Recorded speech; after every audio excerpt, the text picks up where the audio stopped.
Welcome, everybody. Welcome to the Legendarium podcast. I am your host, Craig Hanks, here with, let's just say, this is going to be a special episode because it's out of our norm. It's an author shelf episode. I am bringing back returning guest, Austin Freeman. Austin, how are you? Doing great. You know, Austin, last time you were on, we talked Tolkien, and that was a great conversation. For those who haven't heard it, go back. It's only a few months back, maybe, so it shouldn't be hard to find on our feed. And I really enjoyed that conversation. And so we invited you back for an author shelf episode. And remind everybody of your book, if you would, for me, Austin. Sure. So the book is Tolkien Dogmatics, Systematic Theology of Tolkien, more or less. It's an exhaustive sort of one-stop shop treatment of Tolkien's theological thought organized by doctrine. So it's not a spiritual or Christianized reading of The Lord of the Rings. This is the only book that I'm aware of that deals with Tolkien as a man, as a theological thinker, not necessarily theologizing his fiction. So I use the fiction a lot to illustrate Tolkien's theological system, but it's primarily focused on Tolkien as a theologian in his own right. Yeah. And we had an amazing conversation about that. I got my copy. It's already, I wouldn't say well worn, but it's getting that way. So people should go check that out. Tolkien Dogmatics. But today, so I just set that up to say that's why you're on the author shelf, because gotta get published before we can bring you on the author shelf. And I said, Austin, what do you want to read? And you came back with Dante's Inferno. And yeah, holy smokes. And so I get that message and I'm like, oh boy, I don't. Yeah. Holy smoke. Yeah, there you go. Holy smokes. It's that's one of those phrases you wonder, we have these phrases that we got from Shakespeare and nobody realizes it. It's just completely the water we swim in linguistically. And one wonders if holy smokes can trace itself back to Dante's Inferno. Anyway, so I get the message back. Okay, we're doing Dante's Inferno. And I'm like, oh no. We have to go from the Legendarium lowbrow all the way to Dante's Inferno. Okay, it's going to be a challenge. And for those watching on YouTube, you know what I'm talking about, because here I am over on my side of the screen in my t-shirt, my hoodie. I am just lowbrow, or I strive toward the middle brow, but I'm like lowbrow incarnate. And then there's Austin with his shirt and his tie and his fancy university position, which we'll talk about in a second. But anyway, I always get a big kick out of when we have to elevate ourselves, because I get nervous. This podcast is one of the best conversations I've had about the book, actually, Craig. So I wouldn't be so fast to bracket yourself down there. Oh, I have to set low expectations so that people get so they're impressed when I pull out some quote from a medieval philosopher or something. Oh yeah, I'm so learned. Yeah. Mm-hmm. Yeah, exactly. That's right. I know Solzhenitsyn by heart. Okay, so Divine Comedy. Austin, I'm going to ask you the same question I ask everybody who comes on the author shelf. Why did you choose this book? Okay, so when I was a classical school teacher, the Divine Comedy was one of the assigned texts that we had in our sophomore medieval literature class. And if you are unfamiliar with the classical school model, yes, indeed, we do read medieval literature in 10th grade, and it includes Beowulf and Canterbury Tales and all sorts of other things, Gawain and the Green Knight. But this was the one that bowled me over. And so this is actually my copy from when I first began teaching it. And it is well marked and well noted. This is the Oxford World's Classics translation. So this is the C.H. Sisson translation, which if you guys have not read it before, this is probably the one that I would recommend. This is a translation that I can actually hand to a high schooler and have them comprehend most of it. And the book itself is really, it's only this chunk. And all of the rest. Right, it's one of those texts with lots of commentary. And don't try to read the comedy by yourself, because you're going to miss so much. It's such a dense text in terms of its allusions and its references that here is all of the guide notes. but it is a poem, and so despite the fact that this looks like a Well, big let's thick book, it really goes very quickly. you say that, and I get why you say that, and I agree with you to a large extent. But I looked it up because it had been a while since I dipped in. So I go to the back. I'm like, wait, how many lines is this? And it's like, how many, like 10,000 lines or something like So that. Dante, this is not a poem about hell, right? So you correctly say this is the Divine Comedy, or as Dante called it himself, the Commedia, just the comedy. Called Right, so not because it is humorous, but because it has a happy ending.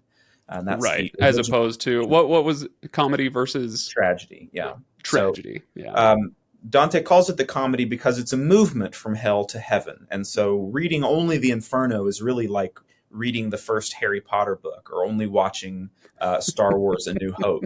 Or I think more appropriately, given my context, it's like a lot of people when The Fellowship of the Ring came out in 2001, and it's just sort of Frodo and Sam walking down into the distance, and then the credits roll, and everybody's really confused. They're like, is that it?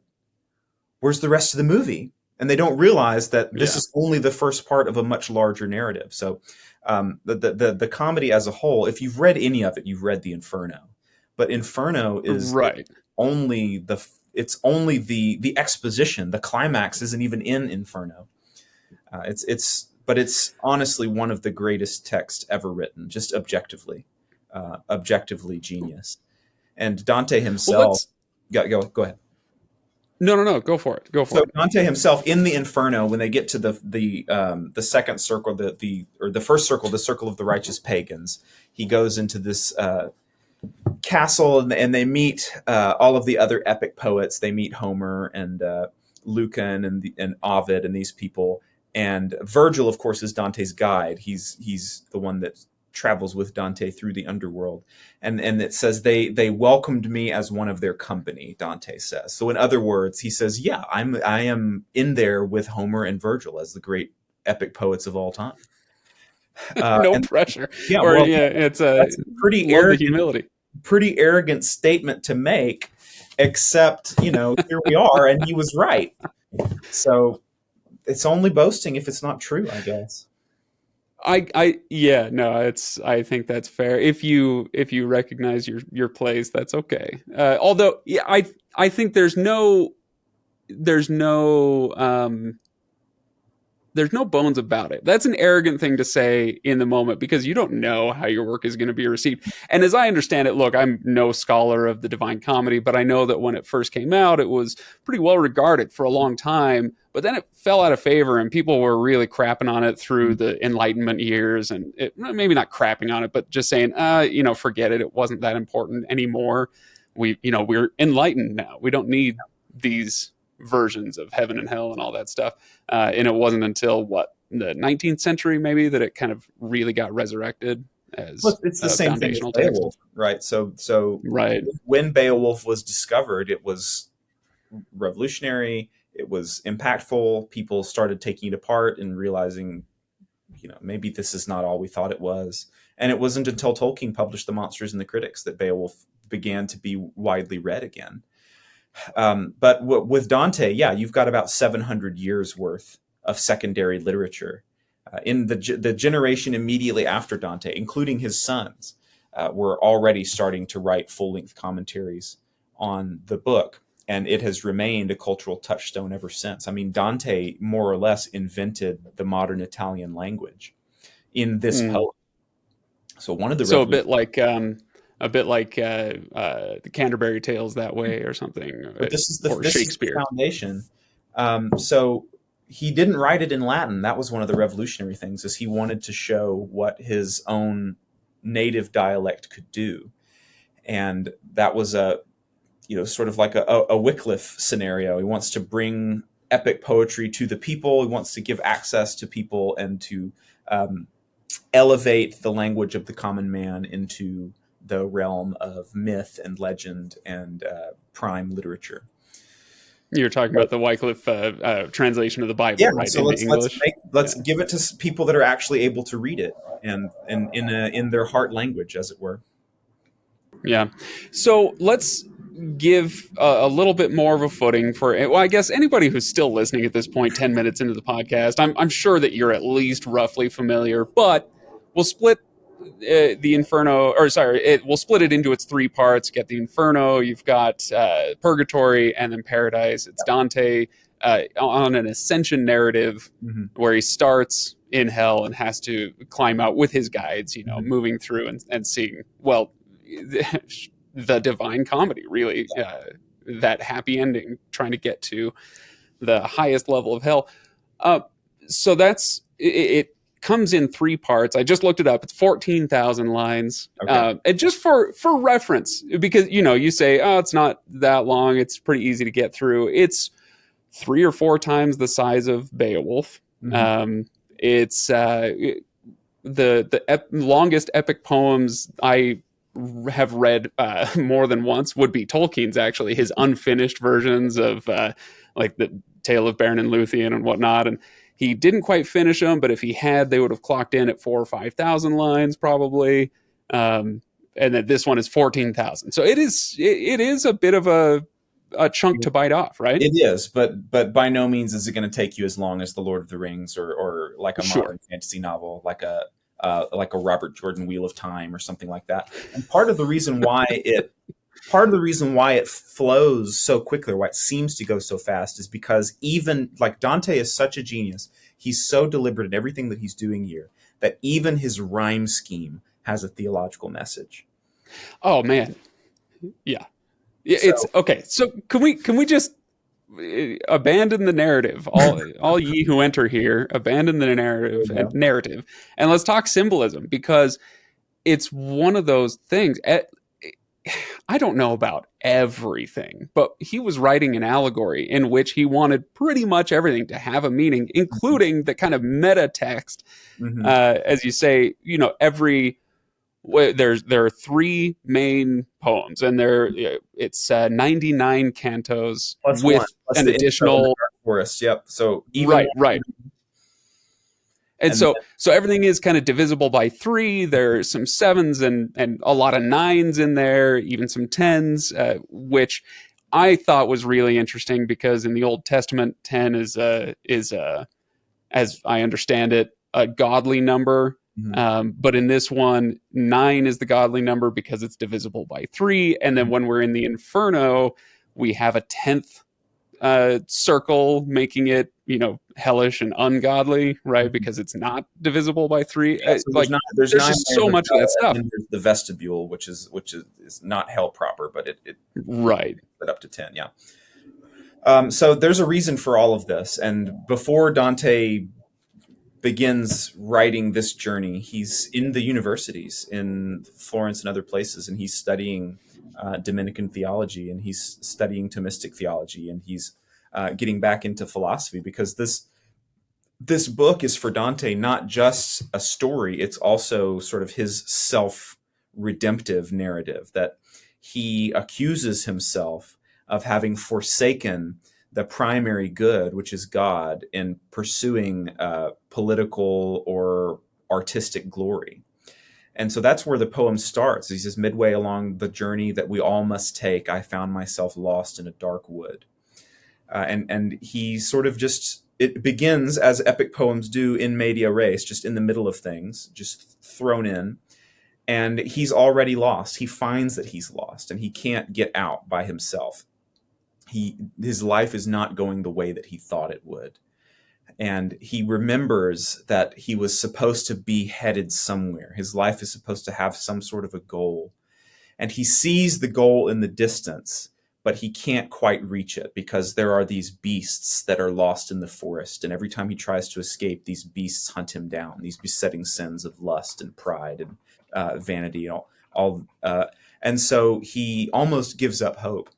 And sent from heaven, his former love, perhaps not returned love, probably not.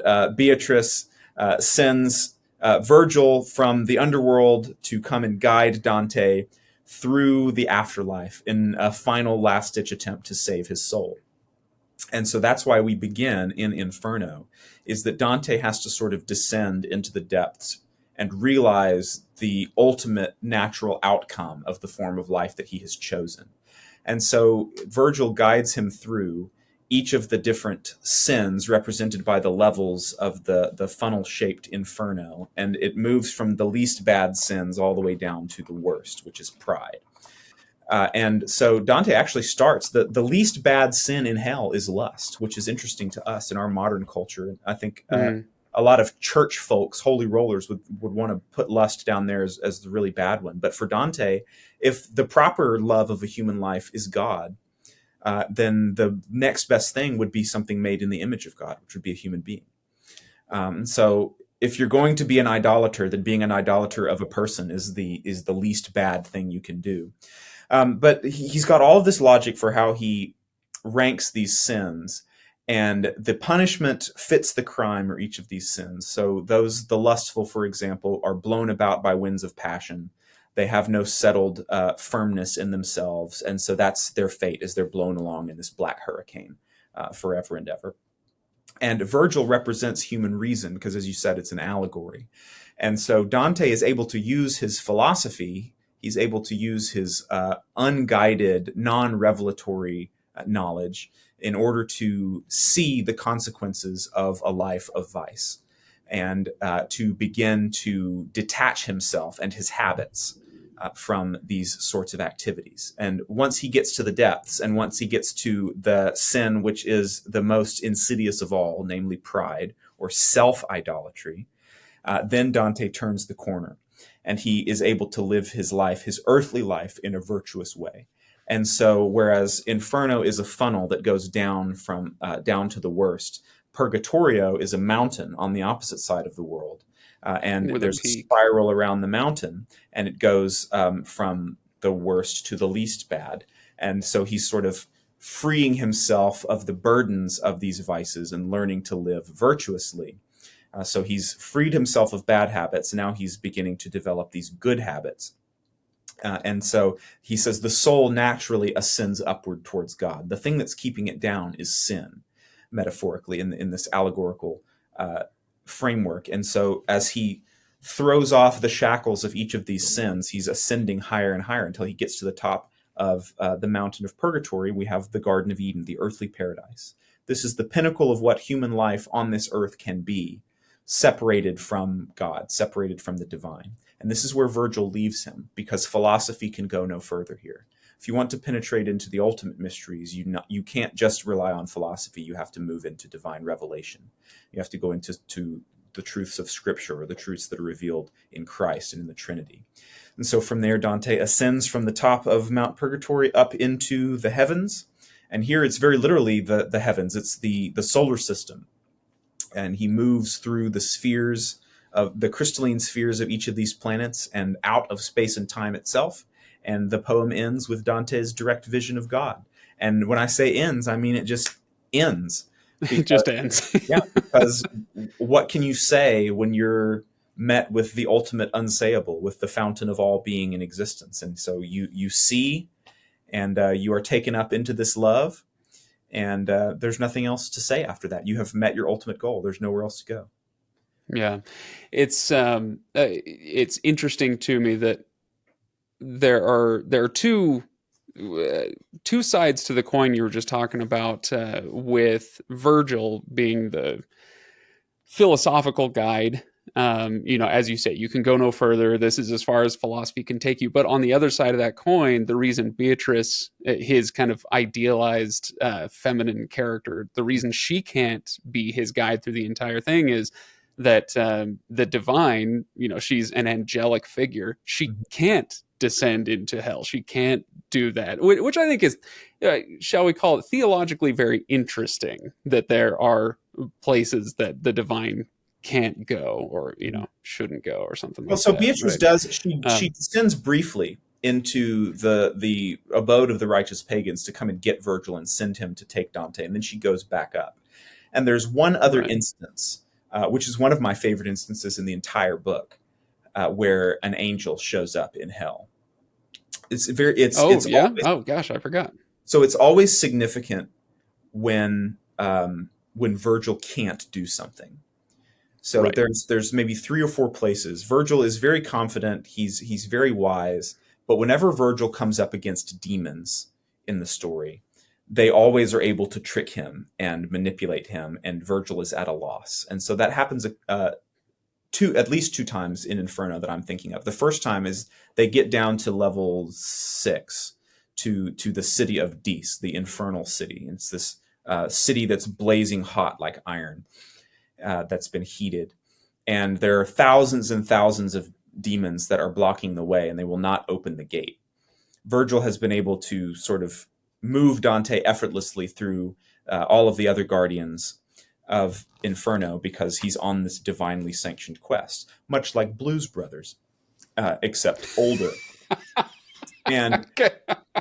but then when All you right. get to, A plus reference, Austin. Well when done. you get to the city of Dis, you find yourself confronted with these demons. The whole reason they're demons is because they don't care about being obedient to God. And so they're just going to leave him there. They call Medusa and the Gorgons, and Dante is going to die. And so Virgil is upset. He's trying to hide it from Dante.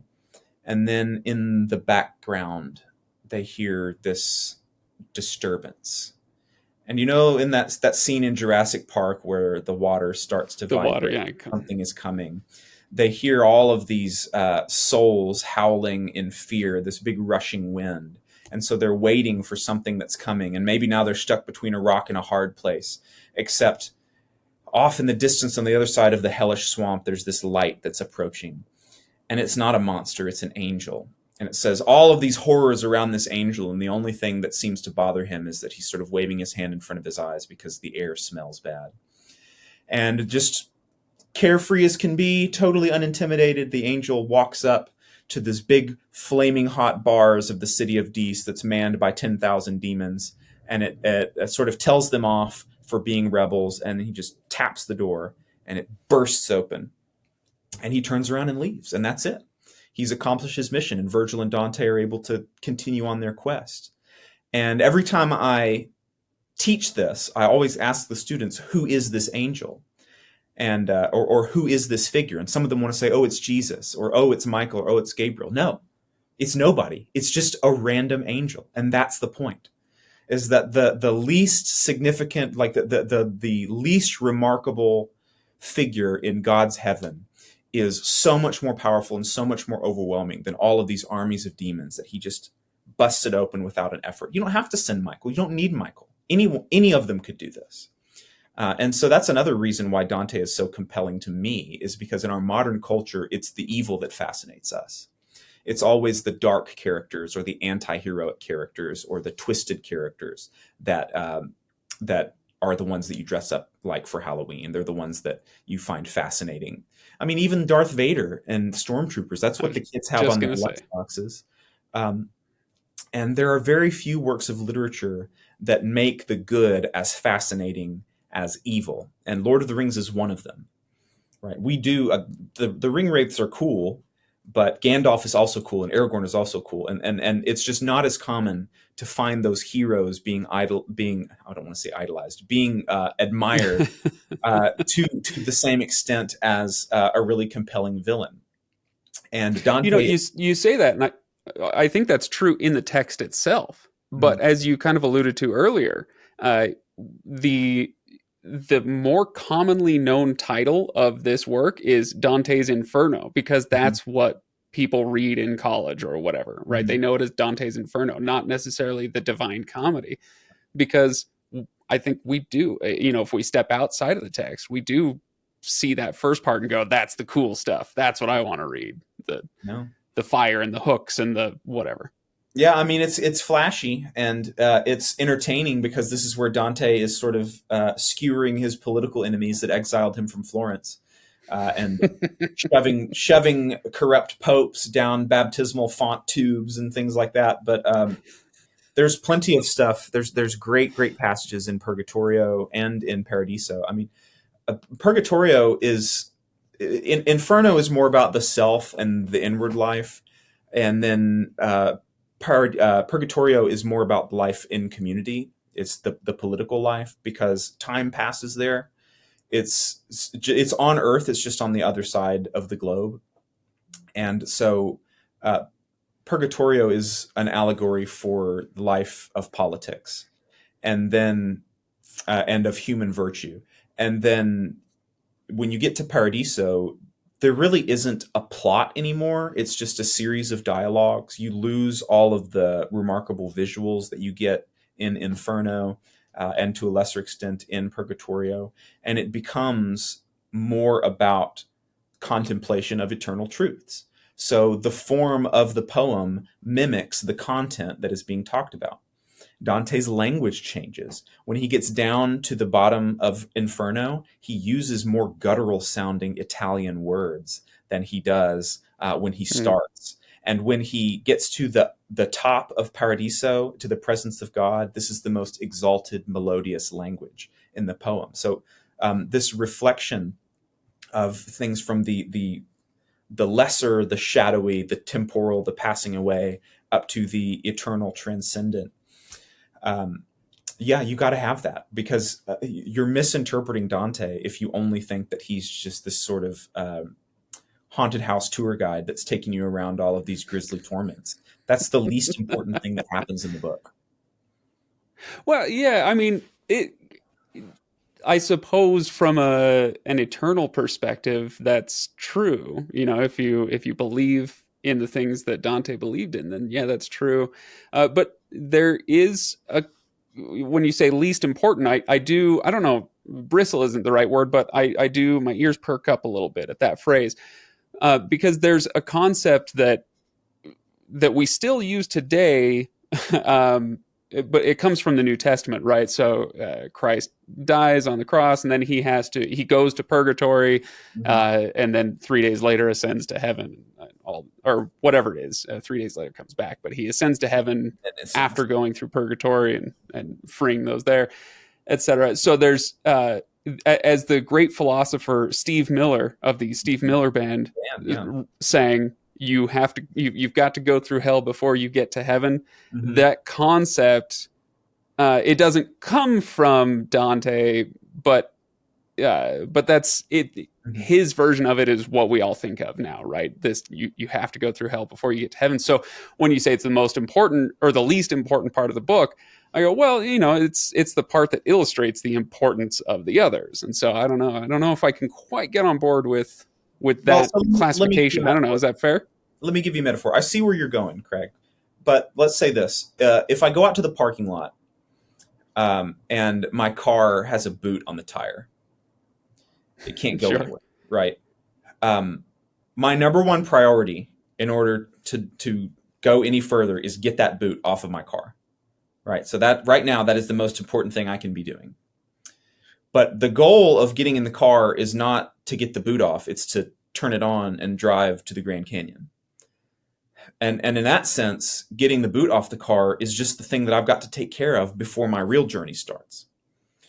And so I think that's what Dante is trying to tell us, is he's reminding us that the human life as it is currently lived in bondage to sin or in this fallen world that we participate in is not the way human life actually is or is supposed to be. It is the distraction or the detour that we have got to fix for ourselves, can't fix for ourselves, that has got to be fixed for us before the real business of human life can actually take place.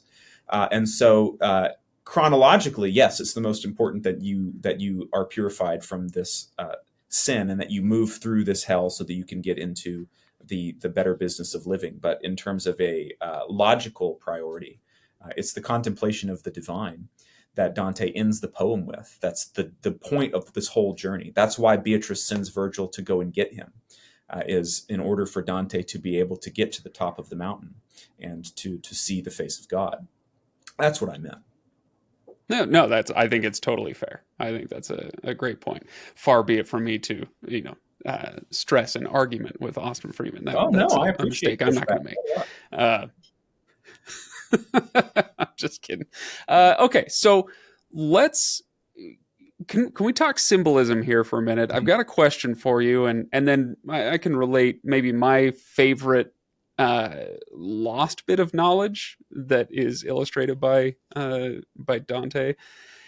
Anyway, the question is, how much symbolism did Dante create? And how much did he kind of solidify? We've talked about the numerological aspect of it. Mhm.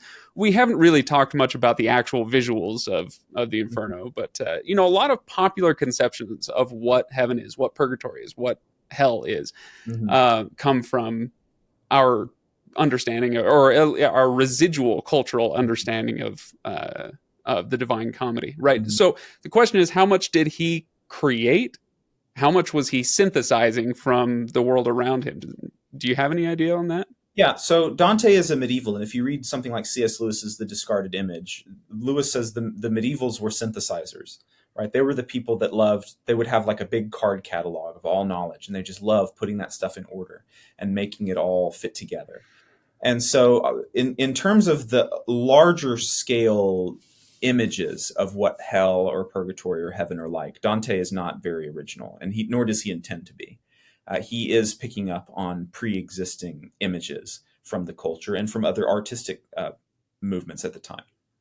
In terms of the specifics, such as, for example, having Satan frozen in the middle of a lake and his three faces and nine wings and all of that sort of, yeah, the Dante is coming up with that. Even the pictures of the demons that you get in Circle 8 of the winged sort of animal figures with pitchforks and the boiling tar, those are things that were already present in medieval art, maybe not in medieval theology, but certainly in popular culture of the time. And so he's drawing on that well in order to make his point, and then he's taking it further and overlaying specific allegorical meanings on top of these general concepts. So I think it's that thing that you said where he's synthesizing and then extending it. Yeah. So, for instance, there's not, to my knowledge, there's not a lot written about what the shape of purgatory as a tropical island on the other side of the world, and it's got 7 terraces and whatnot, um, but there is stuff about how the Garden of Eden was originally on top of a mountain, for instance. So he Hmm. is very aware of current culture. He's very aware of the biblical story, and he's very aware of the history of theology. And so he weaves all of these things together. For the medievals, it's not as important to be original. The originality, authenticity, that's not something that stresses them out. They will take unaccredited lots of things that other people have said and then just repackage them. And we know this because I spoke about the rhyme scheme earlier. One of the reasons why Dante chose the rhyme scheme that he did, terza rima, is because you can't mess with it. It's A B A, B C B, C D C. So each stanza, the rhyme scheme relies on the line from the stanza above it, and so you can't sort of chop things out and move things around without it being evident and without it disrupting the rhyme scheme. And so we know that was happening. Dante is deliberately taking pains to sort of copyright protect his work because other people are doing it. And so Oh, wow. do I think that Dante is concerned to create an entirely new picture of hell and purgatory and heaven? No. I don't even think that's what Dante thought was the important contribution of this story. It's really 3 or 4 stories in one, and the visual surface level image, again, I'll use the phrase least important. It's also a poem about politics and about human Hmm. corruption and the right form of worldly justice. It's a poem about the individual soul and its ascent to God. It's a poem about the whole cosmos and how it is governed and why evil exists and what virtue is and how heaven is organized. And if you're in the lowest circle of heaven, how can you be happy? There's all these people ahead of you. There's all these people that have more blessedness than you do. Aren't you jealous of them? Dante asks. And the souls say, no, our glory is in playing our proper role in God's story. And so the happiest we are is when we're exactly where we're supposed to be, where God has put us. And so these bigger picture questions about what human life is for and what eternity is like, it's all these layers, pun intended, of story that are just smushed on top of each other. And the images of the infernal torments, or the statues that he sees on the side of the mountain in Purgatorio, those are sort of just like the coat rack that he's hanging all the rest of his meaning on. Right. Yeah, you said, first of all, as you were, pun perhaps unintended, saying, I love this idea of the 7 layers. It makes me wonder if the great wedding cakes are all 7-layer cakes. We love 7-layer bean dip. Is which one is Something heaven, which there. one's hell? That's for you to decide. You said, Is there like that is that the sort of thing too? That's like a multi-layered Thanksgiving dish. Oh, that's right. Yeah, exactly. Yeah. What's the purgatory version of this? Yeah. That's some dessert at a church dance would be your okay. Let's not chase that too far.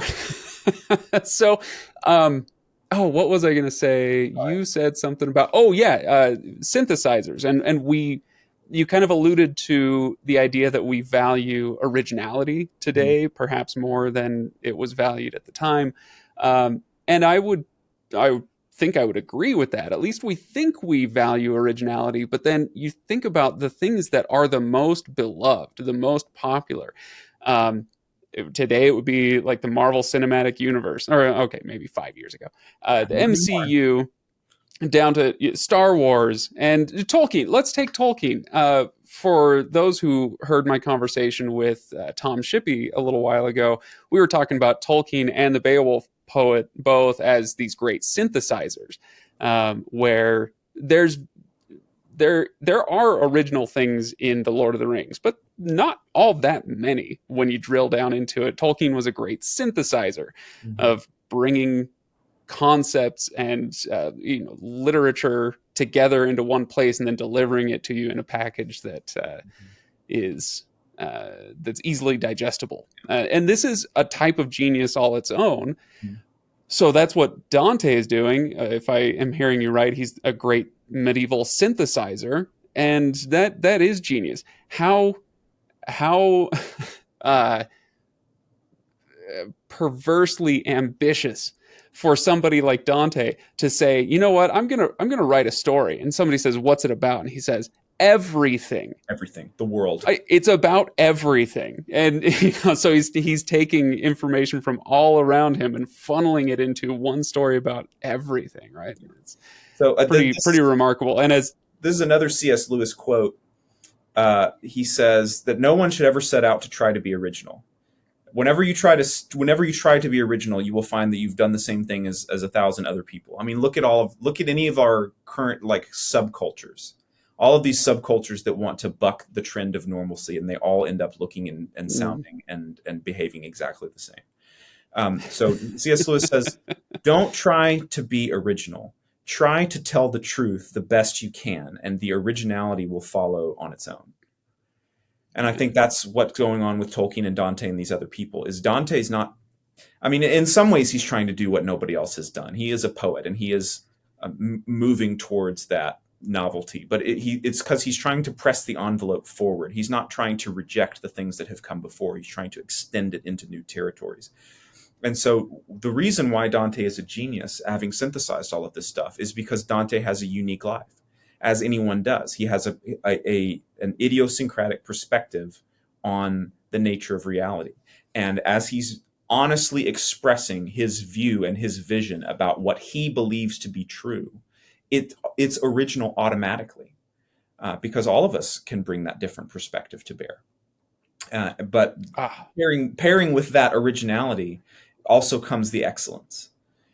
So Dante isn't just somebody at their computer keyboard who has no life experience trying to change the world, thinking that they can see things that nobody else has seen. Dante isn't trying to do it all on his own. He sees himself as the heir and the participant in a great tradition that has gone before him, that he has taken in and has imbibed and has allowed to mold his soul. And now he can become a part of that conversation because he understands it. Well said. And let's talk about that word understanding, because there's a bit of symbolism that I wanted to get your take on. It's my favorite thing. It's very high level. You know, I'm not learned or well read enough in the Divine Comedy to really drill down on specifics. But the concept of where hell is located, where paradise is located. As you say, he starts, on Earth and has to descend into through the seven circles of hell and all that, and then ascends into paradise. Going through purgatory up to the tallest peak of purgatory, and then going on his tour through the planets and the going beyond time and space and all that, right? Sounds like Gandalf, right? From the lowest dungeon to the tallest. Right? I passed out of I have been sent back. Space and time. I've been sent back. Yes, there you go. in what must be visually the strangest moment in the Fellowship of the Ring movie, including Galadriel's moment. Okay, where was I? Oh yeah, okay. So this concept of where heaven and hell are located is one of my favorite things, because I want to talk about Galileo for a second, who came about two and a half centuries after Dante.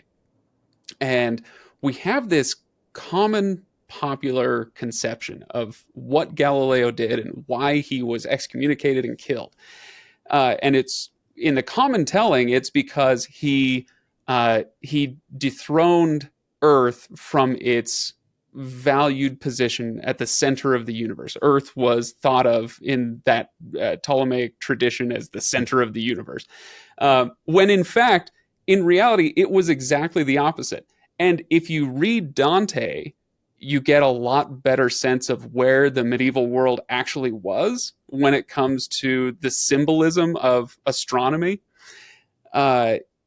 So we think of Galileo's dethroning the Earth from its place of priority, its position of power in the center of the universe, where no, that's actually the opposite of what it was. The Earth being the center of the universe meant that it was the most debased place in the universe. It was the least godly. You have to ascend beyond time and space to get to God, to get to heaven. Whereas on Earth, you start on the surface and descend and descend and descend. It's the core. It's literally the center of the universe that's the most debased and earthly, least godly place in all of the universe, right? Yep. There was one writer who described it as the Earth was, in the medieval tradition, at, or very literally, the anal aperture of the universe. This is the dirtiest, most base part of the universe. The things have fallen down into the Earth. Yeah. So here, this is Paradiso, Canto 22. He has gone through the seven heavens and he's passed beyond Saturn. And before he goes into the realm of the fixed stars where the angels dwell, Beatrice tells him that he can look back. And so he's out at the outer edge of the solar system / the material universe / the realms of heaven. And so Beatrice says, "You are so close to the ultimate salvation," Beatrice began, "that your eyes should be able to see all clearly and sharply. And so before you go further in," and notice that it's in and not out, "look back below and see how much of creation I have already set under your feet, so that your heart presents itself as joyfully as ever it may to the triumphant crowd which comes in gladness through this circle of ether." Dante says, "I turned my eyes back through every one of the seven spheres and saw the globe, which looked such a miserable thing that I smiled, and I recognized that the best opinion about it is that which makes least of it, and the man whose thoughts are elsewhere can truly be called just." So he looks back and he sees the little speck, right? That Carl Sagan blue dot. And he says, that's my life. That's all of these people that are criticizing me. That's all of the people that have exiled me from Florence. Those are all of the people that said I would never amount to anything, et cetera, et cetera. All of my troubles, all of my worries is that little speck here in this huge, vast kingdom of God's glorious, blessed souls and angels. And that's what I'm worried about. It's completely different. Like the hell is at the center of the earth, symbolically in Dante, precisely because if hell is where Satan is, then Satan is the furthest away from God. So that's where you put him, is at the center of the earth, which means that we're just like a little bit above that. And the idea is not that Galileo is persecuted for telling the truth to this oppressive church structure. That's completely false and exploded myth, just like the myth that everybody thought the earth was flat. I mean, there it is. In this poem, he knew it was. He says, "There's the globe." Yeah. But yeah, no, Galileo was persecuted because he didn't have enough evidence and because he was a jerk, and he insulted his patron, and made everyone mad at him because he didn't know how to play nicely with others. It's interesting that you mentioned Galileo. The other poem that is sort of in the same family as Divine Comedy is, of course, Milton's Paradise Lost. We have this journey through hell and chaos and into earth. And one of the things Milton is doing is trying to rewrite the Divine Comedy in a post-Galilean, post-Copernican universe. That Milton is framing this narrative in a world of vast space and not in the world of the crystalline spheres. And so that's a link between these two books. But this idea is that the earth it's important in the sense that it's the place that God chose to become incarnate.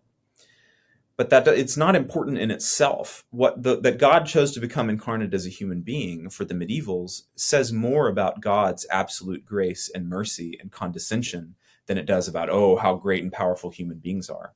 It's the opposite. It's the smallness of the place that makes God's mercy so magnificent.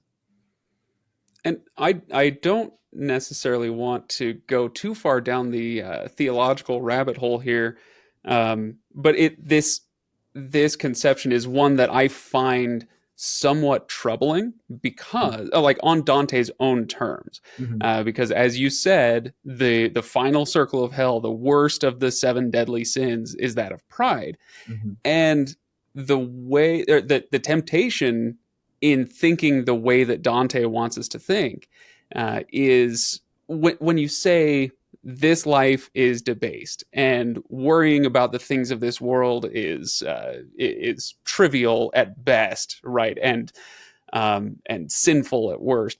It can lead some to the prideful arrogance of, hey, well, you know what? I've got it figured out. I'm not even worried about this world or this life. You little small-minded devil, I am enlightened. I am, the person who's figuring it all out. And it's a tough tightrope to walk. And I'm not sure where Dante would have been on that, how I would have liked, conversing with him or hearing about his worldview and his view of the people around him.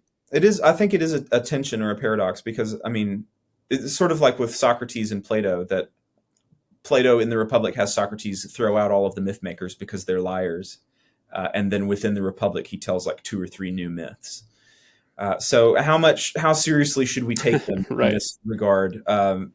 For somebody that says it's useless, all told, to spend my life worrying about these temporal things, he spends over a third of his book about everything talking about earthly politics. And he's constantly inserting these little critiques of his contemporary culture. So you do have to sort of take both sides and say, ultimately, yes, the eternal is what matters. But once you place the eternal in its first rank, then you can also see everything else accurately. And you shouldn't just be turned towards the eternal, because part of your mission in this world is to live in the place that God has placed you. I don't agree with Dante about everything theologically. I do think that the earth, that our earthly life, and particularly human beings, have a more exalted place than Dante or many of the medievals might give them. So, for instance, one of the things you hear is the pseudo Dionysus and his hierarchies of angels. In his choirs of angels, the archangel is the second lowest rank, which goes against the Greek, which arche means the first or the top. Right. But yeah, so when the archangel Gabriel comes to announce the fact that God is going to become a human being, many medievals will take this to say, well, look how big God's kingdom is apart from us, that even this, like all of the other angels are too busy doing too much important work, and that only an archangel, that's the level of importance that this is happening. And I don't think that's scriptural. I don't think that that's the best interpretation of the Christian text or tradition, but it is present and it is a tension. So that might be something that we should critique Dante about here. But that being said, you also have to wonder if it's more a rhetorical, hyperbolic point than it is a real, you should live your life this way sort of a point. I mean, I think of Boethius too. Boethius in late antiquity also has a lot of commonality with Dante in dwelling on earthly tribulations versus the eternal perspective, sitting in his prison cell in Theodoric the Goth's imperial capital, waiting to be executed for being a civil servant with integrity. And maybe it's just a rhetorical overcorrection for what they see as a lot of people's narrow-mindedness with regard to things that they can't see, things that are invisible, but still actually logically of more importance than, where's my next meal going to come from? Or is this other artist talking badly about me? Maybe that's it. Yeah. Well, we've just gone for nearly an hour answering this very question, but I'm still going to ask it. Okay. This is as a final thought on the Divine Comedy and wrapping up our conversation here.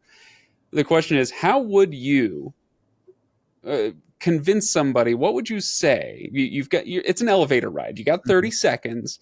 And you're trying to convince somebody that, no, the Divine Comedy is worth reading now, even if you're not some medievalist scholar or, a religious apologist or whatever. It's worth reading now. Why? The Divine Comedy is a book that I've read a dozen times. And every single time I find new things in it. And it's not like this small detail that I didn't notice before. It's like every time I find a new perspective on how to reevaluate the whole thing. It's such a layered and complex book, but it's masked in this straightforward simplicity of language. If you get a good Dante translation, the Italian is not complicated. It's clear and straightforward. And so I would say the reason to read Dante, not just to read it once, but to read it over and over and over again. That's what makes it a work of genius, is that it's one of these things that you can keep finding things in as long as you're there. And it takes a great work of literature to be able to say that. And this particular work of literature has been around since the 1330s and continues to be regarded as one of the greatest books ever produced by a human mind. So it's probably worth checking out. There you go. Ding, elevator door opens. It's probably worth checking out. I love that. No, that's perfect. You know what? On the next translation, the next big translation that comes out, I'm going to find out who the publisher is, and I'm going to say, you know what? Austin Freeman said this. I want you to blurb it on the book. It's probably worth checking out. That's perfect. All right, Austin, thank you so much for choosing the Divine Comedy. This is, like I say, dangerously elevated territory for the Legendarium podcast, but I think it was a fruitful discussion, and I really enjoyed it. If you guys want to come and talk more about it, then come and take some classes with us at Houston Christian University. I was just going to say, yeah, we have to tell people where you're at and what you're doing. And you are now the chair of apologetics at at Houston Christian University. So you can go study with Austin. And you were telling me before we fired up the mics that this is, you can do this remotely, Yes. right? You So, don't have to be in Houston. yeah, we do have a residential program, but the bulk of our apologetics program is a remote asynchronous program where you can study with people like me, Michael Ward, Holly Ordway, Mike Lacona, Nancy Piercy, all sorts of big names, including probably many of your listeners will recognize some of these names as top-notch Tolkien and Inkling scholars. And so that's kind of our brand at Houston Christian University is cultural apologetics or imaginative apologetics, talking like we've been doing about Dante or Tolkien and getting into those big picture meaning of life, God and faith issues, and just being able to discuss them in fruitful ways that can hopefully change people's lives. That's what we do here. Yeah, so go check it out. I will find a link to include in the show notes for you to go check out that program at Houston Christian. Austin, does 2 times count for me to say always a pleasure? Yes. It's been awesome to have you back on the show. All right. Thanks, Craig.